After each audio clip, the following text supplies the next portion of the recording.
Saya kalau ditanya ya, apa masalah Indonesia hari ini? Menurut saya cuma satu, Mas. Mudahnya kita bertengkar, itu aja. Iya, untuk hal-hal yang sepele kadang-kadang kan. Ini sering bertengkar, membesar-besarkan perbedaan, Betul. mengecilkan, menjauhkan persamaan, sama agamanya hanya beda ormasnya berantem, ya. Apalagi beda agama, pada Indonesia Raya kita sama. Sama agamanya, sama ininya, beda klub sepak bola. 40 anak muda mati, Mas, dalam sejarah PSSI.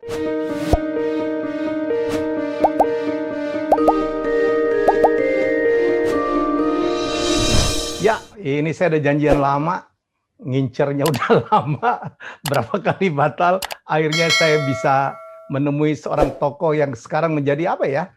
Aduh, ini mungkin orang yang paling banyak diperbincangkan, salah satu Indonesia. Kang Emil, selamat malam. Assalamualaikum Kang Emil. Waalaikumsalam, Bang Helmi. Sehat ya, Bang? Kurusan deh. Ya, turun 7 kilo karena selama setahun buang stres ngurus COVID ke olahraga. Kalau dulu tuh justru COVID ini positifnya, pandemi ini mengubah saya menjadi orang yang lebih baik sebenarnya. Satu, karena masalah banyak banget. Terus? Olahraga lebih rajin, biasanya cuma seminggu sekali, sekarang tiap hari, pagi sore saya berkeringat. Apa, badminton ya? Berenang dan badminton. Berenang dan badminton. 200-an lah ya per hari. Wow. Tapi dibagi habis sholat, jadi 5 waktu. Sehingga kayak ritual habis assalamualaikum setelah wirid-wirid dikit, itu langsung sit up. Jadi nggak kerasa, berat makanya turun 7 kilo. Dan Jawa Barat juga memang lagi mengkhawatirkan angkanya, Kang ya? Ya, kalau kita jujur ya, Bang Helmi ya, provinsi yang paling terancam oleh sebuah apapun namanya pandemi, ya pasti yang penduduknya paling banyak. Paling banyak, pasti. Saya itu penduduknya 50 juta. Dan rapat banget, Kang ya? Ya, Jakarta hanya 10, Bali mungkin hanya 5. Kabupaten Bogor tadi, Bogor itu sebesar Sumatera Selatan penduduknya. Penduduknya, iya. Satu bupati. Sumatera Barat. Tapi di Sumatera Barat, 5-6 juta itu kan diurus oleh... Tersebar ya, banyak bupati ya. Jadi poinnya, very challenging, kalau udah urusan vaksin, kan faktor pengali jumlahnya. Urusan bansos yang lagi ramai, juga faktor pengali jumlahnya. Tapi alhamdulillah lah, relatif terkendali, dalam artian berita baik hari ini ya. Semua berita menegangkan, keterisian rumah sakit kami sekarang udah turun ke 75%. Dari 91 pas puncak-puncak mau PPKM darurat, waduh saya tegang banget. Alhamdulillah dengan segala cara, segala lini, akan lain sebagainya. Nah, jadi betul masih mengkhawatirkan, tapi trennya sudah melandai. Menurun ya. Nah, makanya Pak Jokowi kan ngasih waktunya sampai tanggal 25. Ya.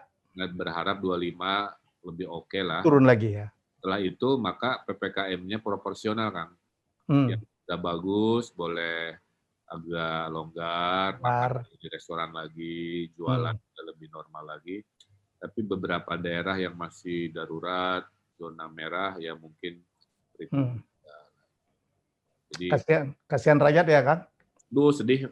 Ya, semuanya tuh obat pahit, Kang. Ya. Kalau nggak dikasih obat pahit yang namanya merek PPKM darurat kira-kira ya. Ya. Itu bayangkan leleran manusia-manusia yang sakit di parkiran mungkin kan, di bak mobil terbuka. Betul. Itu satu sisi ya.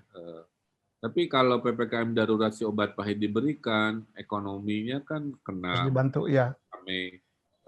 Jadi memang dilematis lah, ada selalu dua sisi ya.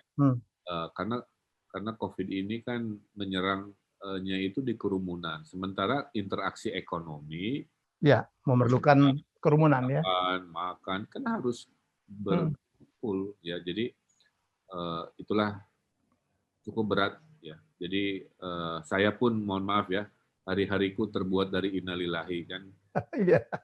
Minggu lalu Bang Helmi, lalu yang tanggal belasan Juli lah ya. Eh, Aduh, WA saya tiap hari, mungkin Bang Helmi juga sama, baca, sama. innalillahi, lihat WA, Telegram, semua. Sepupu saya, paman saya, Hmm. sepupu istri saya, Pak D istri saya juga Waduh. berpulang dalam waktu berdekatan. Jadi Hmm. salah satu minggu tersedih lah dalam hidup. Ya. Ya, tiap kali buka WA sekarang deg-degan, Kang. Lihat Instagram deg-degan. Isinya Kalau udah innalillah, rest in peace. bahasa Arab, aduh udah innalillahi. Iya, betul. Kadang-kadang. Aduh. Kang, saya udah lama nggak main rapid question. Saya nyiapin 10 pertanyaan karena malam ini istimewa. Saya adalah orang pertama yang suka nanya rapid question yang harus dijawab dengan cepat. Kalau bisa nggak usah mikir gitu.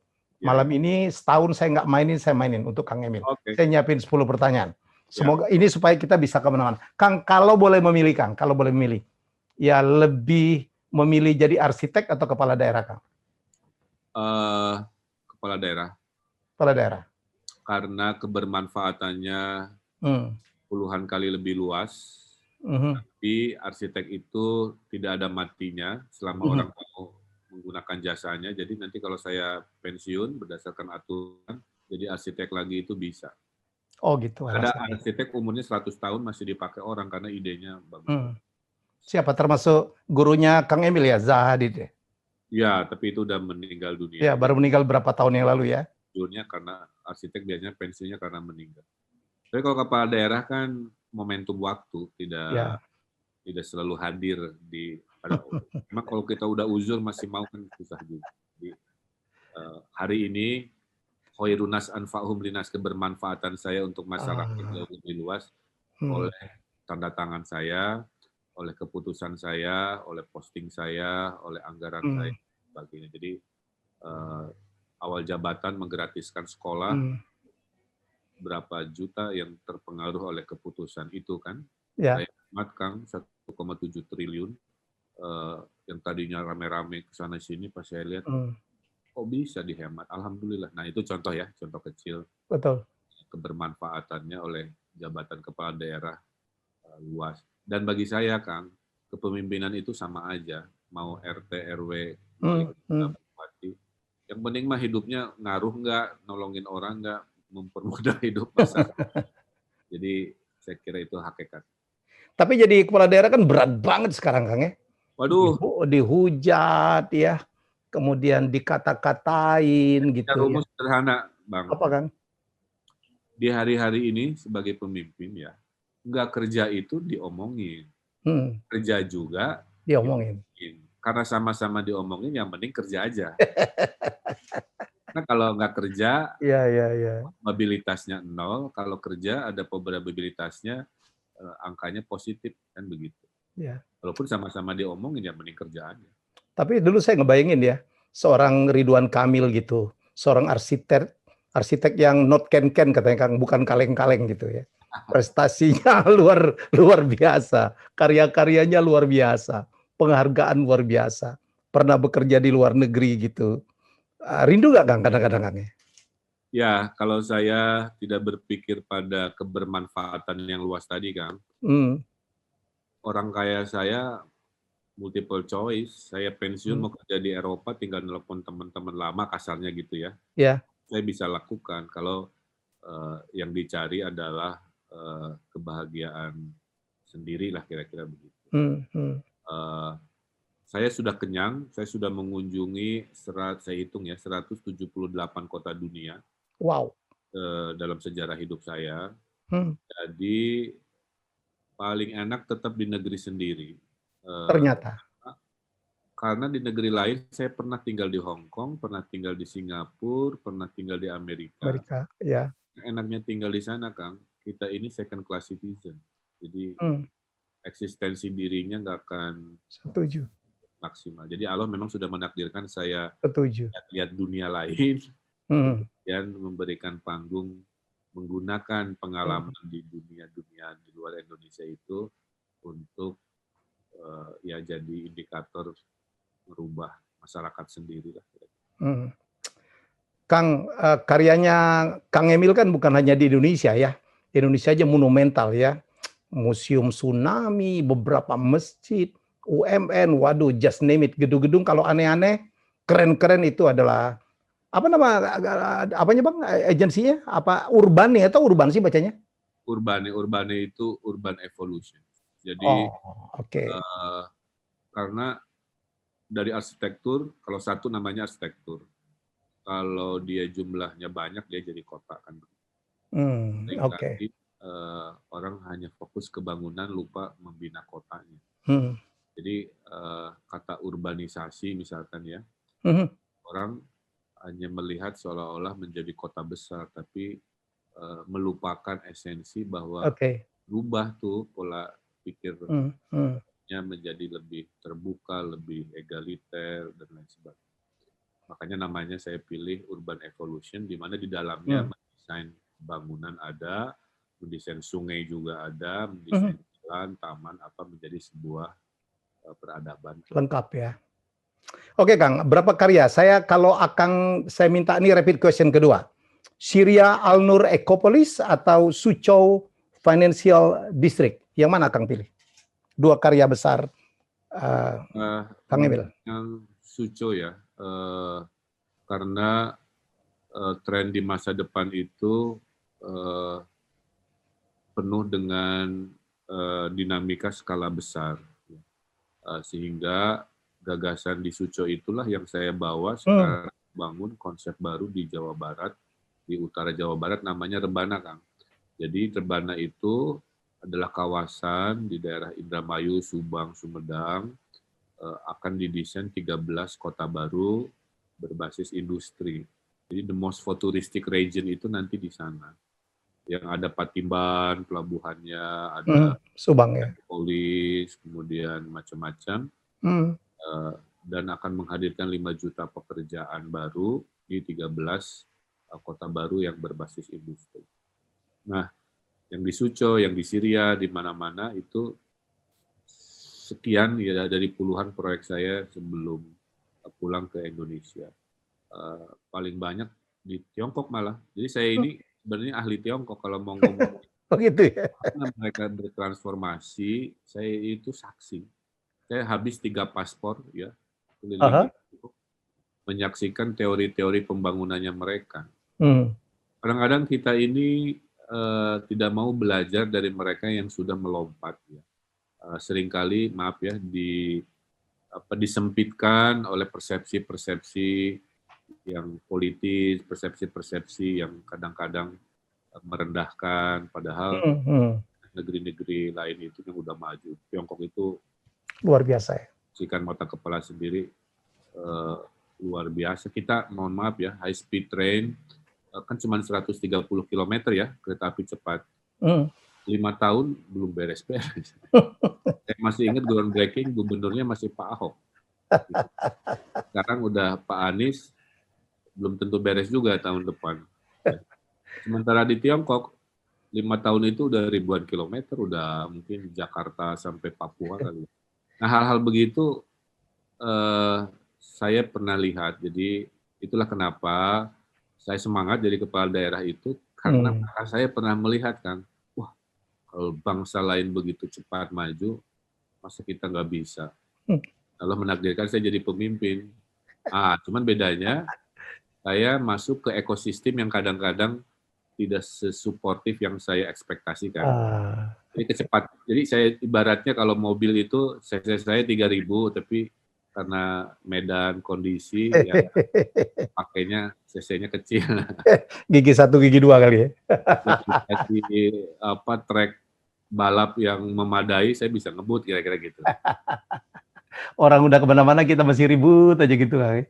Nah makanya Bang Helmy ya, saya sambil santai, saya kalau ditanya ya apa masalah Indonesia hari ini, menurut saya cuma satu Mas. Mudahnya kita bertengkar itu aja. Iya, untuk hal-hal yang sepele kadang-kadang kan. Ini sering bertengkar, membesar-besarkan perbedaan, menjauhkan persamaan, sama agamanya hanya beda ormasnya berantem ya. Apalagi beda agama pada Indonesia Raya kita sama. Sama agamanya, sama ininya beda klub sepak bola. Anak muda mati Mas dalam sejarah PSSI kan. Persija ya. Ya, yang nggak hanya Persija, ada Persebaya mungkin dengan di Malang dan sebagainya. Tapi poinnya Iya. itu kegundahan saya, di luar saya gubernur atau tidak, saya amati media sosial, percakapan akar rumput, percakapan elit. Saya bilang, kenapa psikologis bangsa saya hari-hari ini ya, Iya, betul. dikit berangkat, dikit-dikit berangkat. Sedih. Makanya Sedih, saya ya. ingin mencari energi, mungkin dengan percakapan ini ya, di Betul, Kang. yang temanya itu dialog gitu. Betul, betul, Kang. Jadi dan seringkali, maaf ya Bang Helmi, kita ini berdialog dengan orang hanya yang sefrekuensi. Jadi dari kecil itu kita tidak dilatih berdialog dengan mereka yang berbeda. Betul. Ada ilmunya. Makanya dulu ingat nggak saya untuk Bang Helmi, saya masih kecil kan, bertanya itu kan dianggap bodoh. Betul. Dimarahin kadang-kadang. Saya dulu juga sama, daripada nanya dianggap bodoh, mending nggak nanya. Terpendam pertanyaan-pertanyaan tidak terjawab. Mau mendebat guru disangka nggak sopan kan? Nggak sopan ya. Jadi hilanglah rasa critical thinking. Ketemu medsos, waduh, karena bisa kamuflase identitas, virtual identity, kasarlah netizen. Makanya kasar banget. Kalau kita terpilih sebagai netizen terjulid se-ASEAN, karena pendidikan tidak melatih kita untuk bertanya dengan sopan, mengkritisi dengan argumentasi, yang ada cuma maki, bully-bully. Ini renungan ya. Betul, setuju Kang. Setelah Pilpres 2014, saya lihat mulainya karena hanya dikotomi, pasangannya cuma 2, lahirlah istilah kadrun, cebong, kampret, namanya. Dan saya khawatir kalau nggak ada obat ya. Nah, obatnya itu ini sebenarnya, yaitu dialog, Mas. Jadi coba dialogkan, Mas jadi moderator, Mas Helmi ya. 2 kelompok yang biasa bertengkarnya di medsos. Biasanya kalau ketemu mah ya baik-baik kan kalau sudah di layar. Nah itu jadi saya ingin jadi pemimpin suatu hari dengan apapun modal saya untuk mengajak dialog, duduk sama-sama mereka yang berbeda untuk memperbesar kesamaan, mengurangi membesarkan perbedaan. Betul Kang, kita pun merasakan keresahan. Saya banyak mau-podcast kemarin Banti Utamo ya, orang-orang yang menyejukkan lah ya. Karena kadang-kadang sekarang itu kita berbuat baik aja tuh ada yang ngatain gitu. Terutama netizen-netizen itu. Ada buzzer lagi ya. Yang kadang-kadang fenomena buzzer juga kan lahirnya baru-baru ya.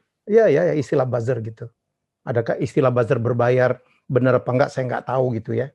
Yang tiap kali ada kritik dihajar gitu. Sedih kita Kang melihatnya. Gitu. Kang,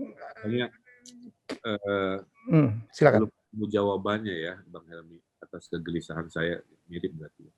Tapi poinnya saya melihat minimal lah membuka ruang dialog. Apa yang saya lakukan sebagai gubernur nih?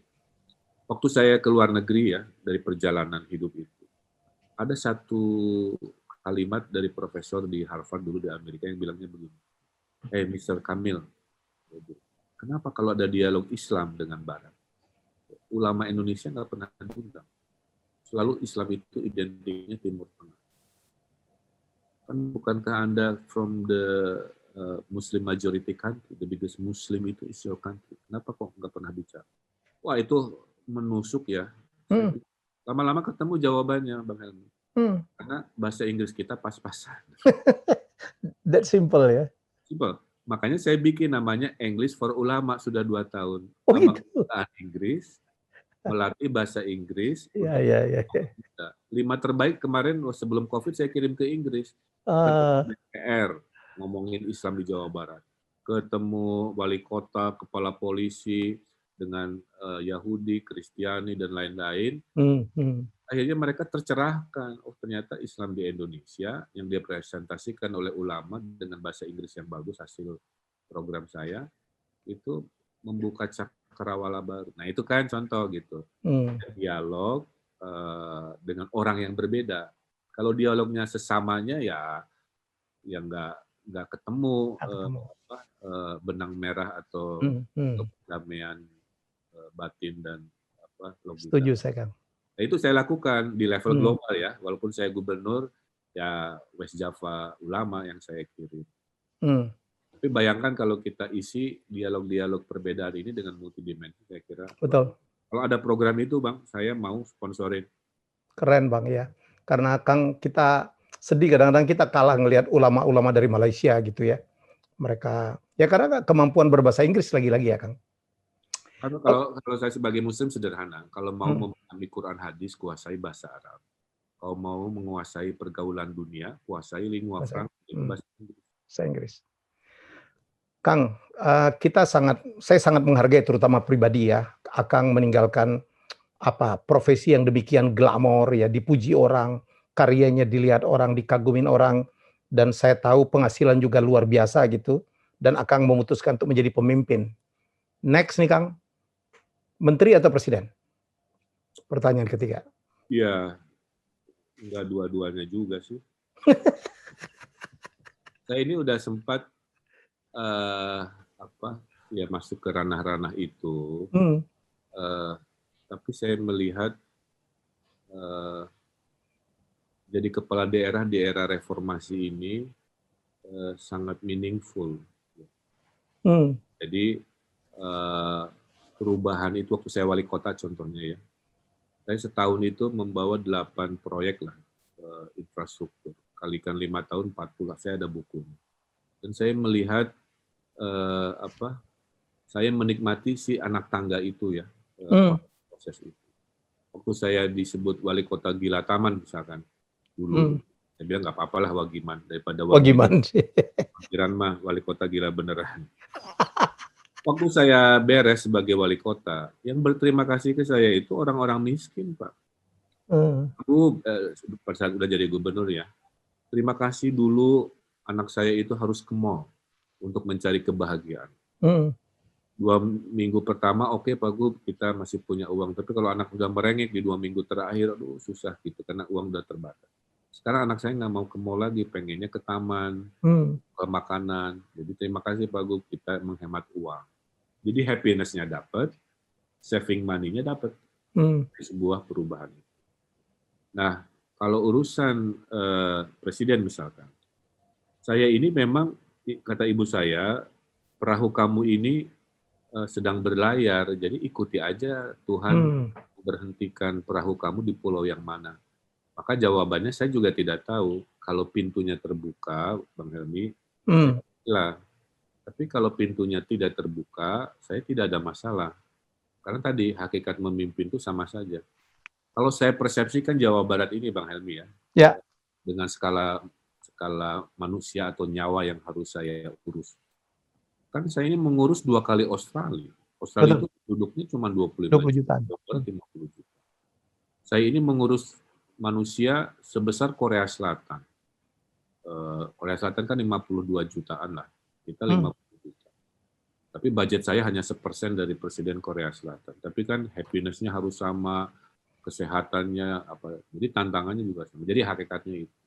Kenapa? Karena kalau urusan 2024 itu rumit ya.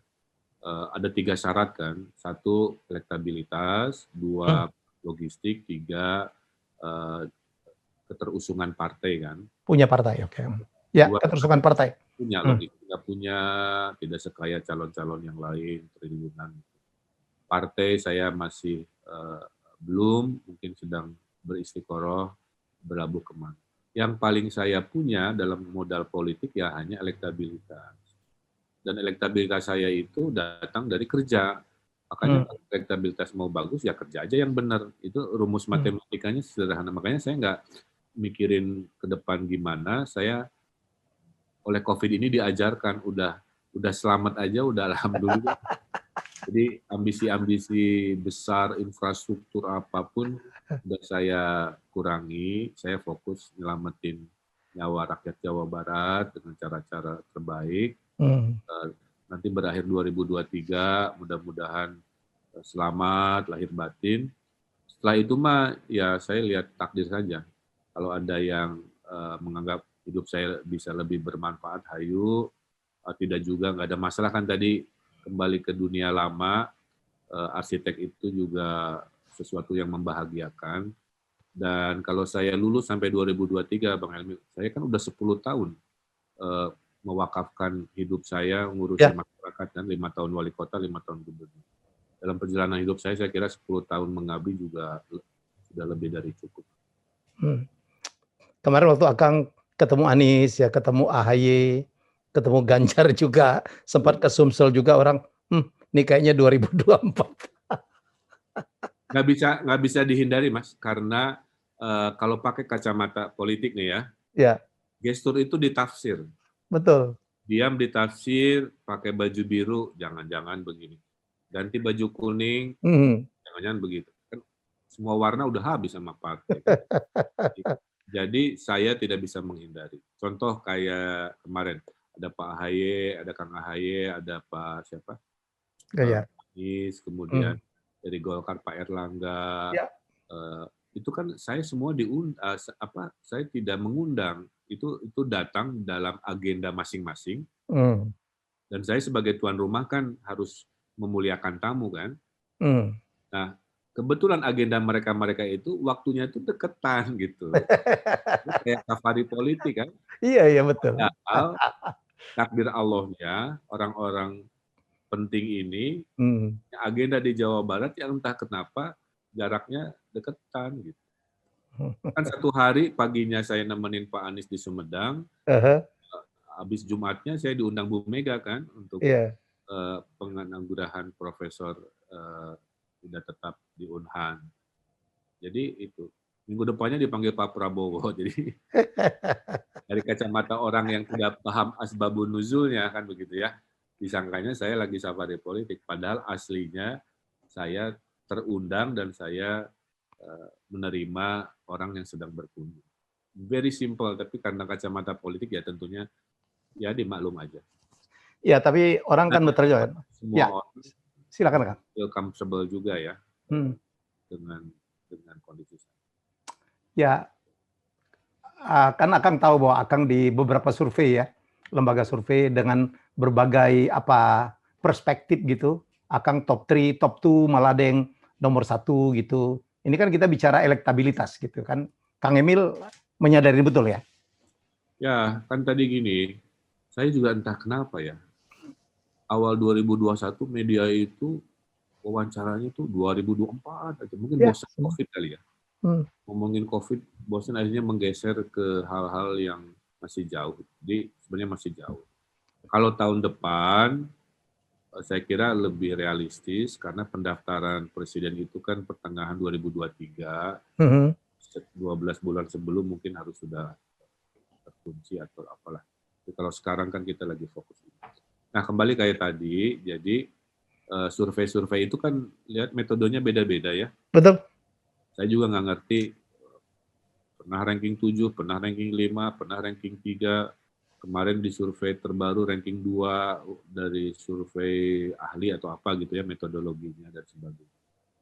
Jadi kami mah kan objek, Bang Helmi, karena objek ya ikut dinilai, ya terserah aja hasil surveinya. Tapi tidak mengubah prinsip hidup saya, bahwa saya meyakini elektabilitas saya itu datang dari kinerja itu aja. Ya. Kalau kinerja saya bagus, ya kalau elektabilitas. Jadi gini, kalau pemimpin itu kerja baik, Mas, rakyat itu kan mengapresiasi ya. Ya. Karena politik pencitraan saya kira udah lewat lah. Rakyat itu cerdas bisa nilai dari riset digital, apa ini genuine, apa tidak, apa sekadarnya, apa ngedadakan. Jadi saya udah paham teori itu. Nah, orang kalau mengapresiasi pemimpin, contohnya saya mohon izin ya, ada yang ngasih puisi, ada yang bikin surat cinta, ada yang nyablon, ada yang ngirim lukisan, ada yang bikin lagu nyemangatin saya, kira-kira gitu ya. Contoh apresiasi masyarakat. Ada yang ngasih elektabilitas gitu. Jadi apresiasi masyarakat ke pemimpinnya itu bentuknya lain-lain. Ada apresiasi politik, namanya elektabilitas, dukungan ya. Nah sehingga akhirnya simple kan, ya sudah, nggak usah buzzer-buzzer sana sini pencitraan, yang penting kerja benar saja kan begitu. Itu aja sih.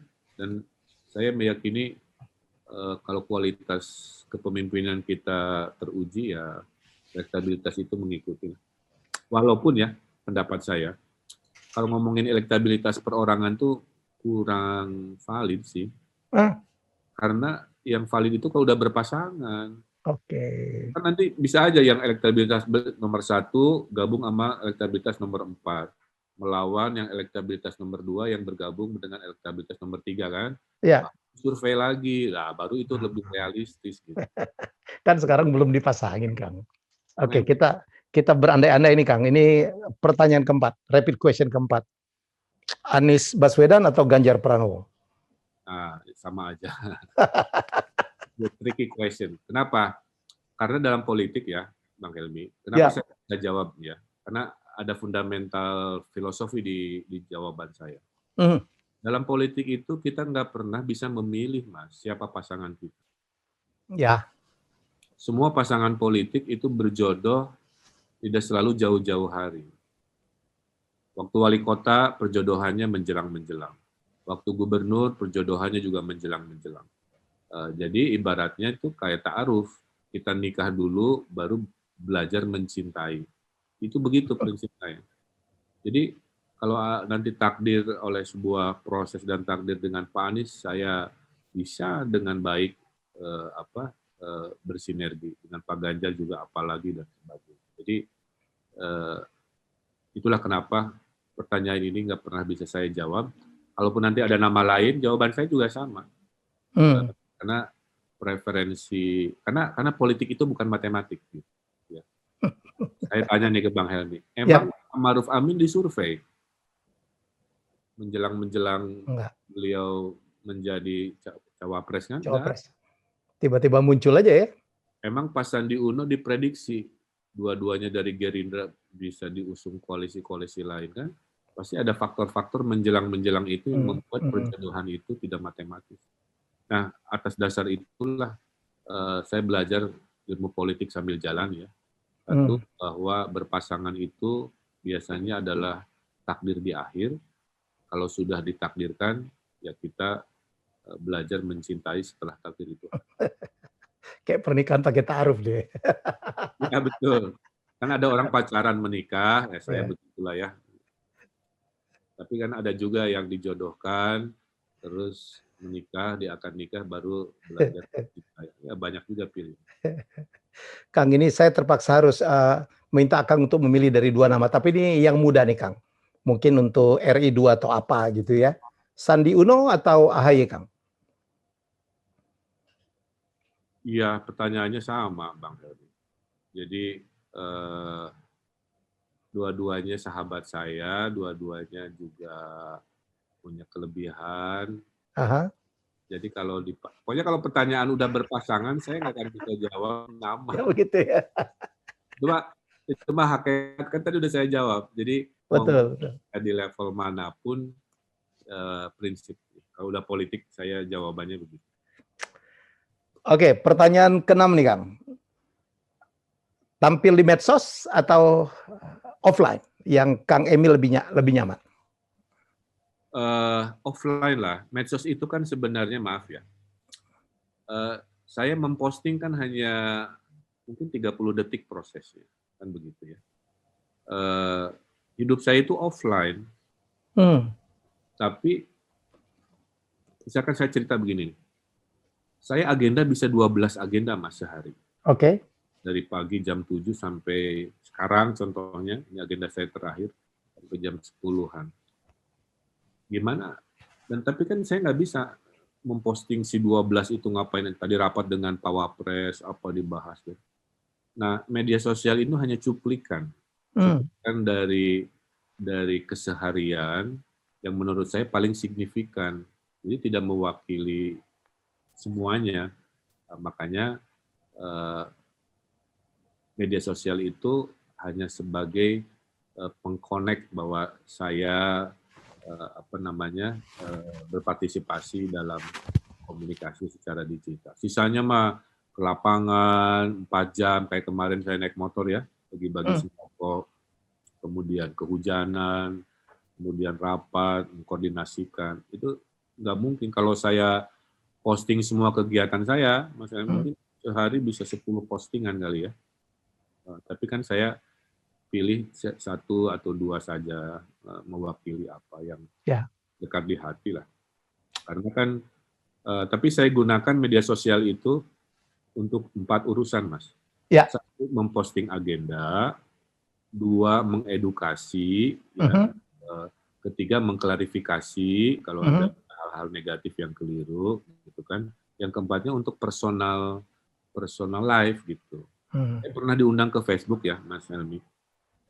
Di sana disampaikan, Pak Ridwan, nah ini penting nih, tipikal orang Indonesia dalam bermedsos, ini kata Facebook di Amerika, itu dia interaksinya tinggi kalau postingannya itu humoris. Ya.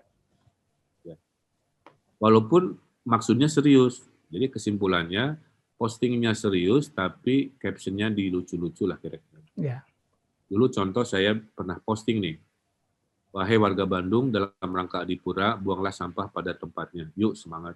Yang komen cuma 50. Saya ganti captionnya dikit. Warga Bandung, dalam rangka Piala Adipura, buanglah sampah pada tempatnya, buanglah mantan pada temannya. Ini nambahin 1 kalimat, yang komen 5.000. Oh, banget. Disitulah saya belajar, orang Indonesia itu harus oleh medsosnya ya, dikasih gaya bahasa yang santai, humoris. Makanya saya sebagai pejabat nih, formal banget, gubernur 27 daerah dan sebagainya.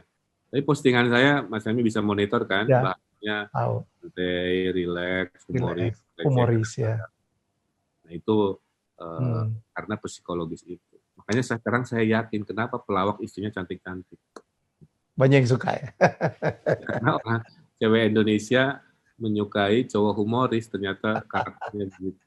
Nanti saya tanya istri saya lumayan humoris sebenarnya. Kang, tapi Akang boleh aja menjawab lebih suka offline, tapi Kang Emil dianggap orang ya pejabat yang sangat memanfaatkan medsos. Orang kenal apa yang dilakukan oleh Kang Emil itu adalah melalui medsos. Malah kalau dipilih, saya berani memastikan Kang Emil lah. Ya, di samping Pak Ganjar sekarang adalah orang pejabat yang betul-betul efektif dalam menggunakan akun medsosnya, Kang. Saya follower kan Instagram 14 juta, Mas. Wow. Baru tahu ada ekonomi monetisasi medsos kan? Ya. Dunia baru kan, yang orang nggak semua paham level orang tua. Jadi dia bilang gini, Pak, dengan 14 juta follower itu sekali ngendorse itu bisa. Ngendorse tuh Akang udah kaya banget lah. Wah, saya bilang kalau gitu nanti saya nggak di politik, modal saya cuma ngendorse aja lumayan. Nah, saya pernah ke Swedia ya, sebagai roundtable nih, terus? pejabat-pejabat. Terus Menteri Luar Negerinya memperkenalkan saya begini di Swedia, di Stockholm. Ladies and gentlemen, please welcome Mr. Ridwan Kamil, the Governor of West Java, Indonesia, whose Instagram follower is more than our Swedish population. Karena Swedia dihitung ya. Populasinya hanya 10 juta. Iya. Jadi dihitung ya. Nah, jadi artinya betul saya memanfaatkan media sosial ini. Ya. Karena sekarang kan sederhana. We don't have media but we have our own social media, kira-kira begitu. Jadi kalau tidak dimanfaatkan, ya menurut saya mubazir, ada kendaraan CC bagus buat ngebut, terus nggak dipakai atau dipakai slow kan? Saya gaspol aja kira-kira begitu. Tapi kehadiran di mobil yang namanya media sosial kan tidak berarti kerjanya hanya di situ. Ya. Kecuali profesinya selebgram yang memang tadinya nyari duitnya dari situ, yang sekarang kaya raya memang selebgram tukang endorse itu kan. Iyalah. Monetisasi itu ekonomi yang orang konvensional nggak paham. Ya. Sekarang Kang, yang profesi yang paling luar biasa tuh Kang, kaya dan terhormat tuh YouTuber Kang. Betul. Bayangkan ada YouTuber nikah, saksinya Pak Jokowi dengan Pak Prabowo Kang, itu the one and only tuh Kang. Semua orang pengen jadi Atta Halilintar. Saya hadiah ulang tahun ke istri ngasih kue lah ya. Ini mobil. Dia ngasih BMW. Ya kita mah bahagia aja rezeki. Iyalah. Lain-lain. Tapi poinnya nggak ada masalah dengan itu. Tapi kalau dari sisi kita ya, 2045 itu kita bisa jadi negara adidaya atau negara pecundang kalau anak-anak mudanya tidak kompetitif, ya, tidak Betul. kompetitif. Karena di 2045 itu 70% penduduk Indonesia itu usianya di bawah 40 tahun. Wih, bonus demografisnya gede banget ya, besar Punya sekali. jadi pilihannya si 70% itu jadi beban negara atau jadi mesin negara. Nah itu tugas Yes. saya sambil ngurusin COVID itu saya mikirin itu. Makanya Yes, yes, saya yes. bangun politeknik, Hmm. 4.0, politeknik maritim, macam-macam, Hmm. eh, mendigitalkan Jawa Barat. Itu sebenarnya persiapan-persiapan agar Oke. itu kejadian. Setuju Kang, setuju Kang. Kang, ini kita tinggalin politik-politik, kita kembali ke Ridwan Kamil sebagai orang dengan multiminat lah ya. Kang, pertanyaan ketujuh, Pilih Baik atau Edi D. Iskandar, Kang? Pilih baik. Pilih Baik. Karena gini, dalam hidup itu saya melihat dua hal ya. Satu inspirasi, dua chemistry. Jadi dua-duanya itu inspiratif. Ya. Tapi saya kenal dekat dengan Pilih Baik gitu. Atau karena diajak main film Dilan, Kang? Enggak juga? Di luar itu ya, Panas Dalam kan sering ngobrol di sana, mendiskusikan gagasan. Sekarang Pilih Baik jadi petani di Lembang, belajar. Udah bener lah dia udah duluan sebelum COVID menyerang udah menggeser fisiknya ke tempat yang aman dan jadi petani keren lah. Kira-kira gitu. Nah, Pilih Baik itu kenapa? Karena relate dengan angkatan saya juga. Makanya ya, tahun 90 kan 90 saya SMA. Kelas 3. Jadi semua ceritanya mewakili generasi saya. Masuk motornya, cara baju SMA-nya kan, dan lain jaketnya ya. di Bandung. Nah, jadi Bang Helmi, saya itu menyadari ya, ternyata setiap manusia itu kalau dibuka potensinya bisa jadi apa saja. Jadi saya itu arsitek, mungkin itu top of mind-nya ya. Tapi saya kan juga dulu dosen, itu PNS ITB. Saya pernah jadi penyiar radio di Radio Ardan. Jadi kalau mungkin suatu hari jadi penyiar lagi bisa. Saya penyiar TV juga di TV lokal dulu, punya acara sendiri, STV sebelum diminta Kompas TV. Saya bintang iklan juga, sempat ada buat merek ya, ada merek Samsung, ada BMW, ada laptop Vaio, dan lain-lain. Saya juga aktivis sosial, bikin Indonesia Berkebun, Kreatif Forum, dan lain-lain. Jadi poinnya adalah di mana ada panggung yang Allah berikan, kita akan masuk, memberi ruang baru ya. Saya orangnya senang nyoba, makanya dikasih lagi panggung jadi wali kota, jadi gubernur ya, saya ikut ya. Oh gitu ya Kang. Kalau saya generasi saya ya, saya pengagum Pilih Baik, tapi Edi D. Iskandar juga dasar Kang, legend ya. Orang Betul. Bandung, Gali dan Ratna ya. Ya karena di zaman saya SMA mah top banget ya. Tapi jawaban yang sangat menarik Kang. Oke Kang, ini yang ke-8 ya. Mohon maaf. Anya Geraldine atau Aureli nih Kang? Anya Geraldine karena saya pernah ketemu. Kalau Auriel ya, belum pernah ketemu. Makanya tadi saya bilang, ada inspirasi, ada chemistry. Nah, chemistry itu ya Witing Tresno, Jalaran, Soko Kulino kan kira-kira. Oke. Anya Geraldine saya pernah ketemu, ngobrol, ada rencana kolaborasi juga, tapi sempat tertutup. Cantik banget ya Kang? Aslinya cantik banget, tinggi, kurus. Saya nasehatin dia juga gunakan profilnya untuk menginspirasi, karena endorser atau selebgram ini daya pengaruhnya itu luar biasa. Kira-kira influencer yang dipakai, apa yang diucapkan, yang diikutin orangnya. Komen kan ribuan tuh. Kalau salah ucap, salah gestur, maaf ya, salah apa kan viral gitu. Jadi tanggung jawab sosial moral seorang yang akunnya banyak follower itu sebenarnya sekarang tinggi sekali. Oke, luar biasa ya. Hanya itu ya tadi. Kenapa? Hanya Geraldine dan Aurel.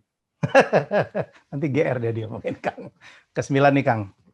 Atalia atau Arkan Kang? Tuba atau Tamara Blazinski. Generasi kita.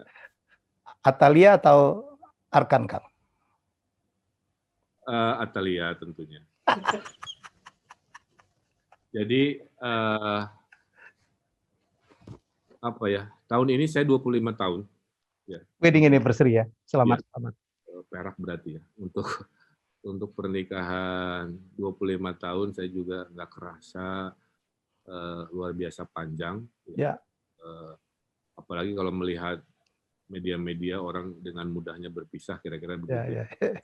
Syukuri melewati itu.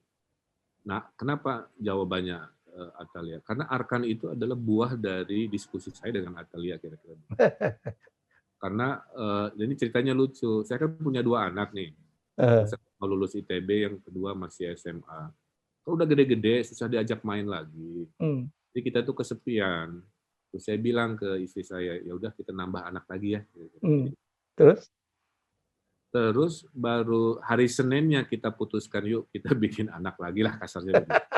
Hari Rabunya dapat surat dari Pak Jokowi bahwa saya jadi teladan keluarga berencana nasional.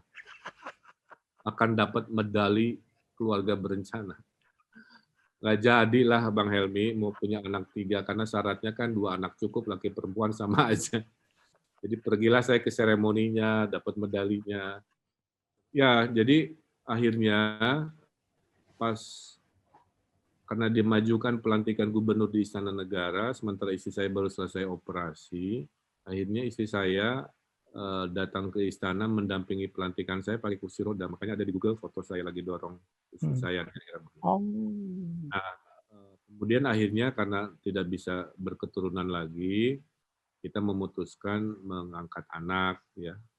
Nah, ini lucu juga. Istri saya pengennya perempuan. Pas di anak itu, kita ke zona perempuan. Lagi konsen-konsen, cari-cari bayi perempuan, tiba-tiba ada bayi laki-laki muncul sendiri di pintu, kira-kira gitulah. Wajahnya itu polos, kayak minta dipangku. Tadi ambil. Oleh sebuah takdir, akhirnya bukan di perempuan yang saya ambil, si anak yang muncul di pintu itulah yang akhirnya saya pilih, yang saya namai Arkana Aidan Misbah. Misbah itu nama ayah saya. Nah, itulah ceritanya. Jadi saya punya 3 anak sekarang, 2 sudah gede, 1 baru mau 2 tahun. Kita tuh kadang-kadang iri ya, lucu juga gitu ngelihat Akang bercanda dengan si Teteh. Saya paling ketawa waktu satu hari Ariel Noah gitu datang ke rumah ya. Akang bercanda, godain gitu, dan Tetehnya juga gimana gitu ngelihat Ariel itu. Itu natural sekali ya, Kang. Jadi saya pelajari ya, Ariel Noah ini tuh punya aura. Betul. Yang kalau wanita dekat dengan dia, wanita itu gelisah gitu. Itu apa ilmunya? Hormon kali, Kak. Saya ngerti. Sampai hari ini saya kan bantu dia vaksin nih. Iya. Dia kan divaksin. Terus? Itu orang vaksinnya aja gemeteran. Vaksin Ari. Para perawat satu lantai semua mendatangi kira-kira begitu. Terus saya amati kalau lagi berinteraksi itu wanita itu badannya tuh nggak bisa diam. Nah, itu sudah kehebatannya, takdirnya. Waktu Ariel datang ketemu Teteh itu, Akang nggak khawatir gitu? Enggak lah, itu mah joke-joke sesaat aja. Oke, saya sampai sekarang kalau lihat itu ketawa, mengingat itu ketawa. Gitu. Oke, saya sepakat tentang Ariel gitu ya. Saya sama istri saya bahas, ini orang di mana gitu. Tapi kalau ketemu dia pernah podcast ke rumah saya gitu, memang ada sesuatu gitu ya. Mungkin hormon atau apa kali, Kang. Kalau saya istilahnya aura lah. Aura. Orang punya aura magnet gitu ya. Magnet, betul. Yang mendekat, itu hanya dimiliki orang-orang tertentu. Gifted ya. Oke, Kang, pertanyaan terakhir. Barcelona atau Persib? Wah, jawabnya gampang nih, mah. Persib lah, karena dekat di hati, lahir batin. Saya itu pernah ya ngebantuin. Saya pernah sampai buka baju kan dulu, viral juga. Karena si bobotohnya itu dilarang masuk stadion. Karena waktu itu dihukum, dia boleh nonton tapi nggak pakai atribut. Lah, ini bobotoh kan semua pakai baju Persib. Kalau nggak boleh, saya bilang udah buka baju aja. Saya wali kota juga buka baju, kira-kira gitu. Karena mau demo. Jadi metode buka baju itu bukan mau pamer. Kebetulan dulu badannya 1 pack, kalau sekarang mau 4 pack, alhamdulillah. Karena metode mendinginkan orang demo, kira-kira gitu. Pemimpinnya juga buka baju, semua juga harusnya tenang, kita masuk stadion, kira-kira gitu. Kemudian pas pulang, nggak ada pesawat, saya nyarter Hercules, jadi sama pemain Persib pulang dari Palembang ke Bandung, pakai Hercules kan nggak nyaman ya buat penumpang, tapi nggak ada pesawat pulang. Jadi banyak memori luar biasa, termasuk ngegantiin bis-bis yang rusak ya, dari Palembang tuh bis bobotoh kan dilemparin di Jakarta. Habis juara tuh Kang? Iya, Pak Ahok sampai sekarang masih ngutang ke saya. Dengerin tuh Pak Ahok. Dulu Pak Ahok adalah gubernur Jakarta, karena dulu ada pelemparan-pelemparan di Jakarta, janji mau gantiin juga gitu kan. Dan teman biasa. Udah kan yang ngelemparin kan warga di sana. Udah aku gantiin, tapi sampai sekarang belum bayar-bayar. Ketemu saya tagih. Itu hampir 1 miliar saya gantiin tuh buat bis kaca yang hancur. Tadi dia kesimpulannya, ya nggak bisa dibandingin lah memori yang ada. Walaupun saya senang Barcelona juga kalau tim Spanyol ya. Kalau Inggris saya Liverpool banget. Wih, keren. Oke Kang, terima kasih udah 1 jam lebih ini kita ngobrol. Jangan kapok Bang, ini topik-topik lain yang belum dieksplor banyak sekali. Saya juga senang nggak ngomongin COVID. Mungkin Akang ada yang mau disampaikan sebagai penutup, closing statement. Tadi pada kawan-kawan yang menyaksikan, mari rajin dialog ya. Bahas hal yang sensitif tapi dengan sopan, bahas hal-hal yang sensitif tapi dengan orang yang berbeda, dengan kesamaan kita mencintai Indonesia, mencari solusi. Nah, platform podcast ini penting sekali. Mudah-mudahan saya doakan, 1, kita lepas dari pandemi dulu, jangka pendek. Amin. Rajut kebangsaan, pertemanan, persahabatan, kurangi membesar-besarkan perbedaan, membesar-besarkan persamaan. Insya Allah kita akan jadi negara hebat, bangsa yang kuat. Itu aja. Thank you Kang Emil. Ya, atas waktunya, sangat mengapresiasi apa yang dilakukan oleh Kang Emil. Ya, semoga ini menjadi inspirasi, menjadi contoh banyak orang. Sukses, tetap sehat, dan tetap melakukan yang terbaik, mengabdi kepada Jawa Barat khususnya dan kepada Indonesia, minimal sudah memberikan inspirasi yang baik. Thank you Kang. Nuhun ya. Nuhun. Baik, Assalamualaikum ya Kang. Baik, itulah wawancara saya yang sangat luar biasa. 10 rapid question yang lama saya tidak mainkan dengan seorang tokoh yang sekarang menjadi salah satu yang diperbincangkan akan ke 2024. Ya, masih 3 tahun lagi kita tidak akan pernah tahu. Ya, kalau terjadi, akan terjadi, terjadilah. Sampai jumpa dengan tamu saya selanjutnya. Bye-bye.